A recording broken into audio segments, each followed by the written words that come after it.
পুরুষ হয়ে গেছে সব বল দ, সব কি হয়েছে বল দ না হইলে তো নেতৃত্ব মহিলা দিতে পারে না। এই কোটি কোটি পুরুষের ইমাম মহিলা হইতে পারে না, কথা ঠিক না? যদি তার মানে এই দেশে যোগ্য পুরুষ নাই, কথা কয় না। আছে তো এখন আওয়াজ কয়েকজনে দিচ্ছেন, অনেকেই বোবার মতো বইয়ের হুজুর কয় কি, হুজুরের কথা স্বীকার করলে তো আমাকে নেত্রীরে আজকেই তালাক দেওয়া লাগে, কথা কয় না? যোগ্য পুরুষ কোনোদিন মহিলার নেতৃত্ব মানতে পারে না, যোগ্য পুরুষ কোনোদিন মহিলাকে ইমাম বানাতে পারে না, কথা রেখে না। তার মানে এই দেশের যেই সমস্ত পুরুষরা নারীর নেতৃত্ব মাইনা লাফালাফি করে, আমি এগুলারে পুরুষ মনে করি না, বল দ মনে করি। যোগ্য থাকলে তো মহিলা ইমাম বানাইতো না, নিজেরা ইমামতি করতো, কথা রেখে না। যদি আজকের এই মজলিসের পুরুষ যারা আছেন, যদি লজ্জার শরম থাকে আর বিবেক যদি নিজস্ব কিছু থাকে, তাহলে আজকে এই মজলিস থেকে তালাক দিয়া পুরুষ নেতা কে আছে তাকে মাইনে যাবেন, ঠিক আছে ইনশাল্লাহ ভাই। তাহলে আল্লাহর ওলি যদি হইতে চাই কি বেশি করা লাগবে? ওটা জোরে কর না, কি বেশি করা লাগবে? জিকির বেশি করা লাগবে। যারা জিকির বেশি করে তাদের চেহারার দিকে তাকায় দেখবেন তার চেহারার রং আলাদা। চামড়া যদি কালাও হয় কিন্তু তার চেহারার ভিতরে নূরের একটা ঝলক ফুটে ওঠে, কথা রেখে না ভাই। যারা বেশি জিকির করে, আমি আপনাদেরকে আল্লাহর কসম দিয়েও যদি বলি ভুল হবে না, যে বেশি জিকির করে সে নামাজে দাঁড়াবে, আর জিকির করে না সেও নামাজে দাঁড়াবে। দুইজন ব্যক্তি নামাজ পড়বে, আপনি তাকাইয়েই বুঝতে পারবেন কে জাকিরিন আর কে জাকিরিন না। জাকিরিন যে নামাজ পড়ে তার নামাজের রুকু সেজদা দাঁড়ানি সব ভাব ভঙ্গিতেই বোঝা যায় যে সে আল্লাহর সামনেই দাঁড়িয়ে গেছে। তার এই নামাজের রুকু আর সেজদার মধ্যে সে মজা পাইতেছে, এটা বোঝা যায় দূরে থেকে। কিছু মানুষ খাবার খাইলে কাছে বৈশা বা দূরের থেকে তাকে দেখলে বোঝা যায় যে খুব মজা করে খাইতেছে, এরকম আছে না নাই? এরকম কিছু মানুষ নামাজে দাঁড়াইলে বোঝা যায় যে সে নামাজটা খুব মজা করে পড়তেছে, কথা ঠিক কিনা? কিছু মানুষ তেলাওয়াত করলে বোঝা যায় যে খুব মজা করে তেলাওয়াত করতেছে। আর এই মজাটা আসে কখন? মজাটা তখনই আসবে যখন জিহ্বাটা সুস্থ থাকবে। অসুস্থ জিহ্বায় পোলাও গরুর গোশত তিতা লাগে, মুখে দিলে বমি আসে, কথা ঠিক না? আর সুস্থ জিহ্বাতে পান্তা ভাত, কাঁচামরিচ, পেঁয়াজটাও বড় মজা লাগে, কথা কয় না? সুস্থ শরীরে কালো বিবির সাথেও আনন্দ ফুর্তি করা যায়, অসুস্থ শরীরে বিশ্ব সুন্দরী বিবির সাথেও আনন্দ ফুর্তি করা যায় না। কলব যদি সুস্থ হয়, অন্তরাত্মা যদি সুস্থ হয়, তাহলে নামাজের মজা অনুভব করা যায়। সুবহানাল্লাহর মজা বলার সঙ্গে সঙ্গে কলব অনুভব করতে পারে, কথা ঠিক না? অন্তরাত্মা যদি অসুস্থ হয়, কলব যদি অসুস্থ হয়, তাহলে যেই দলে থাকলে চুরি ডাকাতি চাঁদাবাজি টেন্ডারবাজি মাগিবাজি করা যায়, নেশা করা যায়, ওই দলই ভালো লাগে। আর কলব যদি সুস্থ হয় তাহলে আল্লাহ ওয়ালাদের দলটাই বেশি পছন্দ হয়, কথা ঠিক না? আজকে কলব অসুস্থ। কি অসুস্থ? কলব অসুস্থ। যার কারণে ভাই আমরা সবাই জোরে একটু আলহামদুলিল্লাহ বলি না? আমাদের প্রাণ প্রিয় শায়েখ ও মুর্শিদ এসে গেছেন, আলহামদুলিল্লাহ বলেন। হুজুর যেহেতু এসে পৌঁছেছেন, অল্প সময়ের মধ্যেই চলে আসবেন এখানে ইনশাআল্লাহ। আমরা দোয়া করতে থাকি। তো বলতেছিলাম, কলব যদি ভালো না হয়, মানে অন্তরাত্মা, যেটার আরেক নাম মানুষও বলতে পারেন। কারণ কেউ যদি মরে যায়, অচেনা ব্যক্তির লাশ দেখার পরে দেখা বাড়িতে যায় বলে আসে একজন মানুষের লাশ দেখে আসলাম। কি দেখে আসলাম? দেখছে লাশ কার? বলেন, কার লাশ দেখছে? মানুষের লাশ। মানুষ কোথায়? তাহলে অন্তরাত্মার আরেক নাম আমরা মানুষও বলতে পারি। কথা ঠিক না? এই অন্তরাত্মা ভালো না হওয়ার কারণেই গত 16 বছরে এই দেশের গরিব মেহনতি রিক্সাওয়ালা, ঠেলাওয়ালা, কুলি মজদুর, সাধারণ মানুষের ট্যাক্স আর খাজানার পয়সার 1600 কোটির 2800 কোটি টাকা চুরি করছে। 28 লক্ষ কোটি টাকা। যদি কলব ভালো হইতো তাহলে একটি টাকাও চুরি করতো না। কথা কয় না? কলব ভালো হলে মানুষ ভালো হয়, কলব খারাপ হলে মানুষ খারাপ হয়। চেহারা ভালো হলে মানুষ ভালো হয় না। কারণ যারা এই দেশের মানুষের টাকা চুরি করে বেগমপাড়া তৈরি করছে তাদের চেহারা খারাপ না, চেহারা ভালো, পোশাক ভালো, বডি ফিগার ভালো, পড়ালেখা ভালো, বংশমর্যাদাও ভালো। কেউ তালুকদার, কেউ মির্জা, কেউ জমিদার। কিন্তু আসলে কাজটা করছে কি? এখন এসে দেখতেছি সব চোর। কথা কয় না? সব কি? এতদিন জানতাম না, এখন জানছি। এই চোর হইছে কেন? কলব খারাপ। কি খারাপ? জোরে বলেন ভাই, কি খারাপ? কলব খারাপ। চরমনের পীর সাহেব হুজুরদের মেহনত একটা মানুষের কলবটা কিভাবে ভালো বানায় দেওয়া যায়। কথা ঠিক কিনা? একটা মানুষের কলব ভালো হলেই গোটা মানুষটা ভালো হয়ে যায়।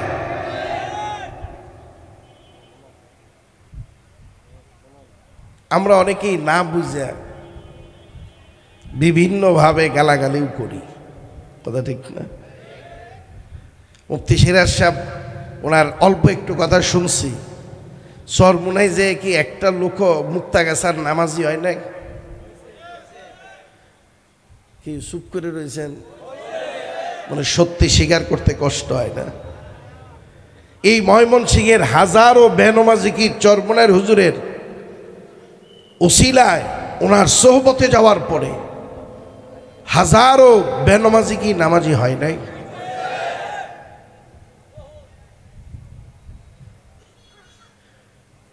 উনার উসিলায় কি হাজারো দাড়ি চাষনেওয়ালা নবীর দুশ্মন নবীর আশেকে পরিণত হয়েছে না দাড়ি রেখা?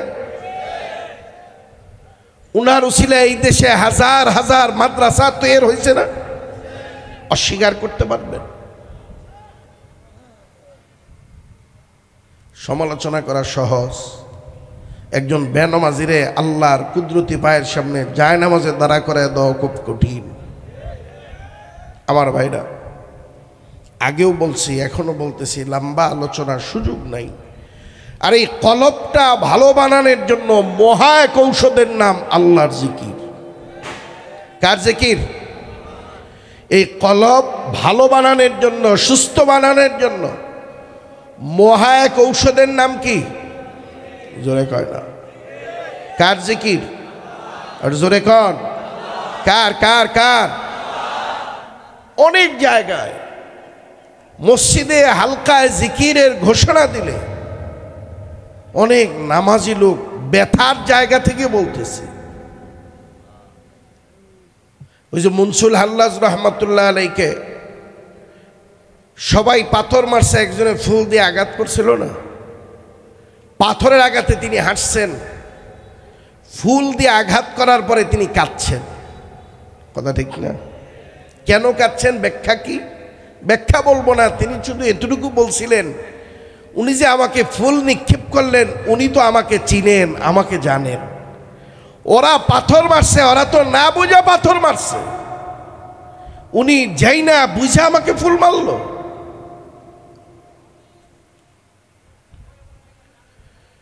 আজকে যারা জিকিরের বিরোধিতা করে বা হালকায় জিকির ঘোষণা দেওয়ার পরে ঠাট্টা বিদ্রুপ করে, টিটকারি টিপ্পনি দেয়, এরাও কিন্তু একই মসজিদের একই সাথের মুসল্লি সেজদা দিয়ে বের হয়ে যায়। কথা ঠিক না? এরাও টুপি মাথায় দেয়, ওরাও লম্বা জামা গায়ে দেয়, পাগড়িও পরে, ঘোষণা দিলে কয়টা সরমনাইওয়ালাদের জিকির। কার জিকির? জিকির কি সরমনাই না আল্লাহর? আপনি এই ভাষাটা ব্যবহার করার দ্বারা, এই ভাষা ব্যবহার করার দ্বারা আমরা বুঝলাম আপনি নামাজ পড়েন, বাট আপনার অন্তর পরিষ্কার না, আপনার অন্তরের ভিতরে হিংসা হাসাদ দিয়া ভরা। কথা ঠিক কিনা ভাই? আপনার মুখে তো এটা মানায় না। সরমনের মুরিদরা একসাথে বসে এরা তো সুবহানাল্লাহ, আলহামদুলিল্লাহ, আল্লাহু আকবারের জিকির করে, ঠিক কিনা? সুবহানাল্লাহ এই জিকিরটা কার? আলহামদুলিল্লাহ প্রশংসাটা কার? আল্লাহু আকবার এই বরত্ব কার? তো সরমনের মুরিদরা তো সরমনাইও কয় না, পিসা হুজুরদের নামও কয় না, কয় তো আল্লাহর কথা। কথা কয় না, কয় কার কথা? আগে কইতো না, হুজুরের কাছে যাওয়ার পরে থেকে কওয়া শুরু করছে। কথা ঠিক কিনা? এরকম আছে না? এরকম বহুত লোক আছে, আগে টাসের আড্ডায় থাকতো, জুয়ার আড্ডায় থাকতো, আগে প্রতিনিয়ত মদ খাইতো, কিন্তু চরমনের হুজুরের কাছে যাওয়ার পরে সব তওবাতিল্লাহ করে ছেড়ে দিছে। এরকম আছে না নাই ভাই? আগে মদ খাইতো, তখন তো নাজায়েজ কর নাই। আগে যে রাস্তা দিয়ে হ্যার যন্ত্রণায় কোনো মহিলা লোক মেয়ে লোক যাইতে পারতো না, তখন তো নাজায়েজ কর নাই। আগে বিড়ি খাইতো একটার পরে একটা, তখন তো নাজায়েজ কর নাই। এখন মসজিদে বইয়ে সুবহানাল্লাহ, আলহামদুলিল্লাহ, আল্লাহু আকবার কয়, এখন কোন যে জিকির পাইলে কই? এখন কোন যে মসজিদে হালকা জিকির জায়েজ নাই, জোরে জিকির জায়েজ নাই। ঘটনাটা কি? আসলে ওনার ঘাড়ের ভিতরে ইবলিস শয়তান সোয়ার করছে। কথাগুলা উনি কইতেছে না, শয়তানের কথা ওনার মুখ দেবাই না।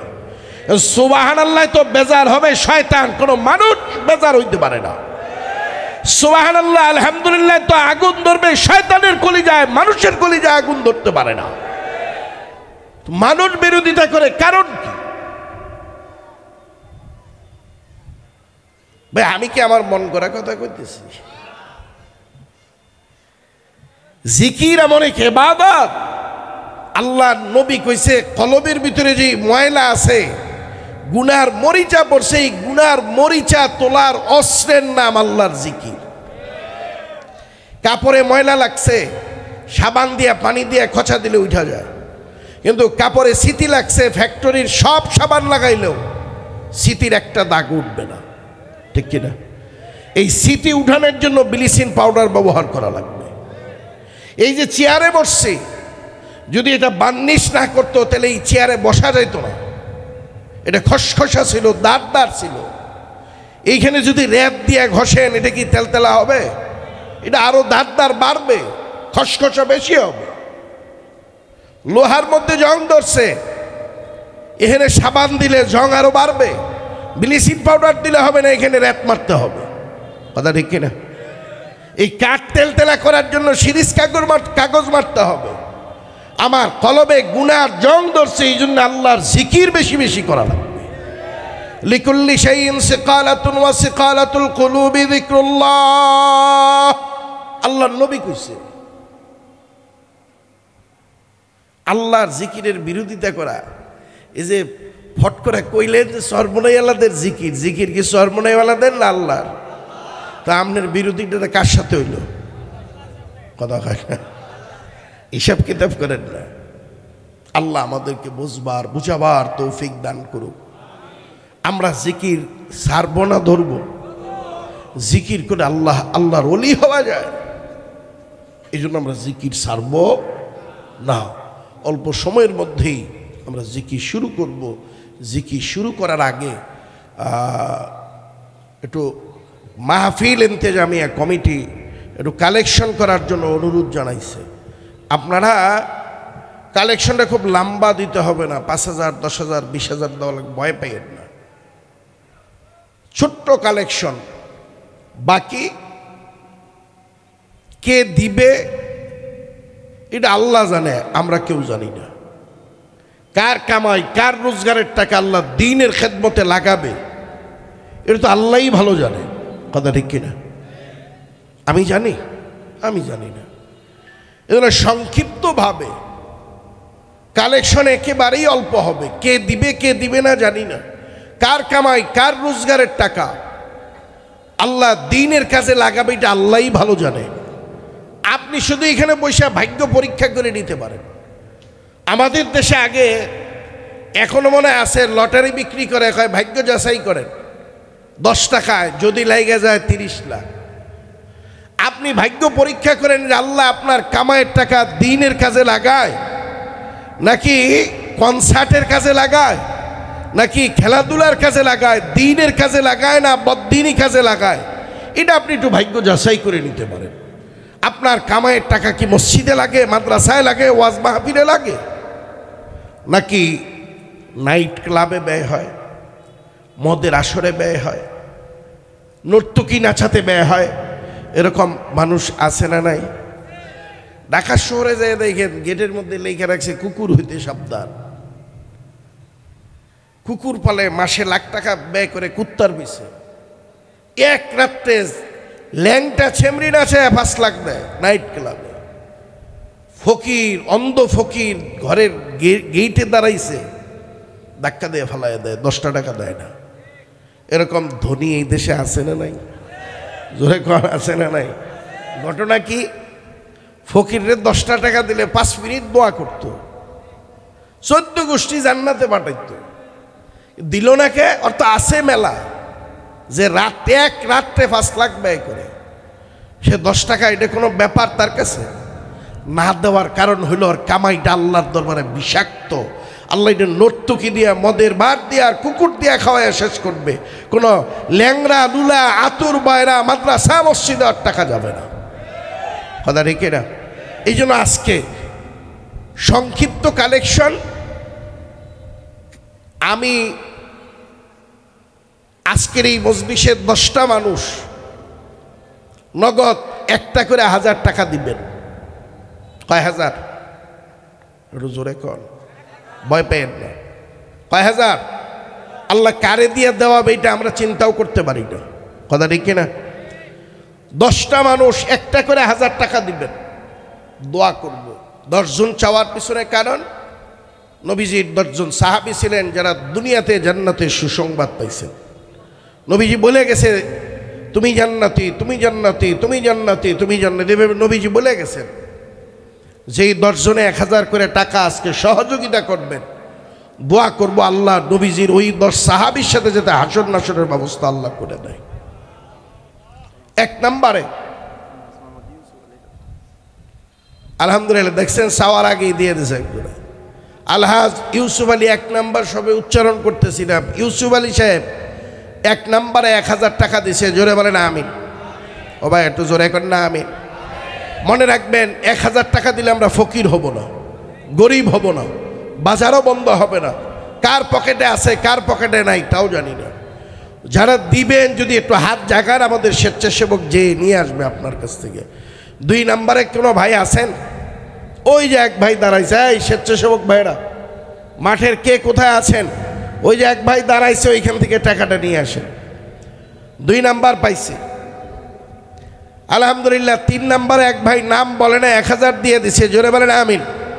কি রে ভাই একটু জোরে বলবেন না আমিন। 4 নম্বরে কে আছেন? এই যে এক ভাই আছে, এই স্বেচ্ছাসেবক বইয়ে রয়েছেন, দাঁড়াইছে, যান। স্বেচ্ছাসেবক এখন আর প্রশিক্ষণ দেন না, না? আলহামদুলিল্লাহ 4 নম্বরও পেয়ে গেছি। বাকি কয়জন? কথা হয় না, বোবা নাকি আপনারা? কয়জন? কে আল্লাহকে এই 6 জন এখান থেকে তৈরি করে দিতে পারে কি পারে না? বলেন পারে কি পারে না?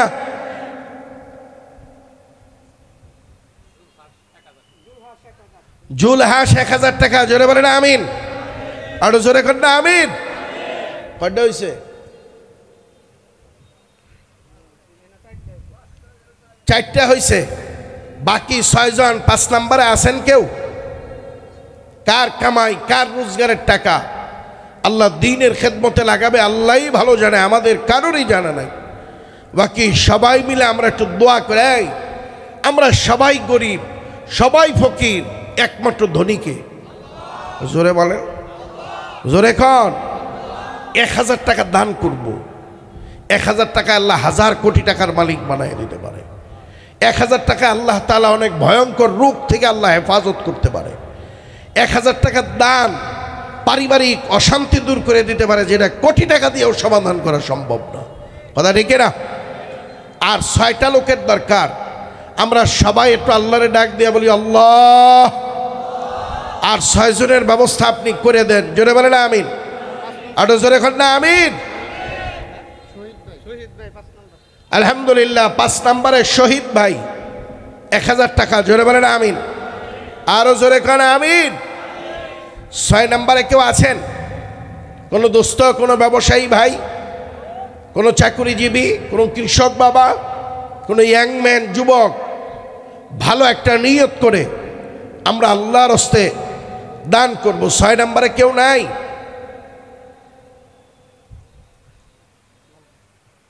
আল্লাহ আপনি একটু ব্যবস্থা করে দেন। উপরের খাতায় নাম লেখা হইলে এইখানে আসবে, আসমানের খাতায় নাম না লেখা হইলে চিল্লায় গলা দিয়ে রক্ত বাইর করে ফেলেও কাজ হবে না। এটাই সত্য, এটাই বাস্তব। আমাদের জেলা মুজাহিদ কমিটির সহকারী ইমাম জাহিদ ভাই 1000 টাকা নগদ। জোরে বলেন আমিন। 6 নম্বরও হয়ে গেছে, আলহামদুলিল্লাহ বলেন। 7 নম্বরে কেউ আছেন?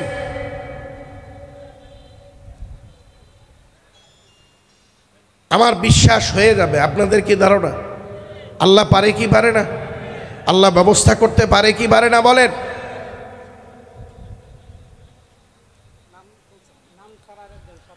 আলহামদুলিল্লাহ 7 নম্বরে এক ভাই নাম প্রকাশ করবে না, 1000 দিয়ে দিছে। জোরে বলেন আমিন। আরো জোরে করে আমিন। 8 নম্বরে আরেক ভাই নাম প্রকাশ করবে না, 1000 দিয়ে দিছে 8 নম্বরে। জোরে করে আমিন। আর 2টা লোকের দরকার। আমার মনে হয় 2 জন আল্লাহ ব্যবস্থা করে দিবে ইনশাআল্লাহ। 10টাই হোক, বেশি চাই না, রাত্রি হয়ে গেছে। 9 নম্বরে আছেন কোন দোস্ত? কে আছেন? আল্লাহ আপনি একটু ব্যবস্থা করে দেন, আর 2 জন মানুষের দিল তৈরি করে দেন। জোরে আমিন বলেন না। আপনারা আমিন করলেন আল্লাহ ব্যবস্থা করব। এই মজলিসে অনেক আল্লাহওয়ালারাও আছে, বেগুনা মাসুম বাচ্চারা আছে, মাদ্রাসার তালিবুল ইলমরা আছে, অনেক উলামায়ে কিরাম আছে। আর হবে না?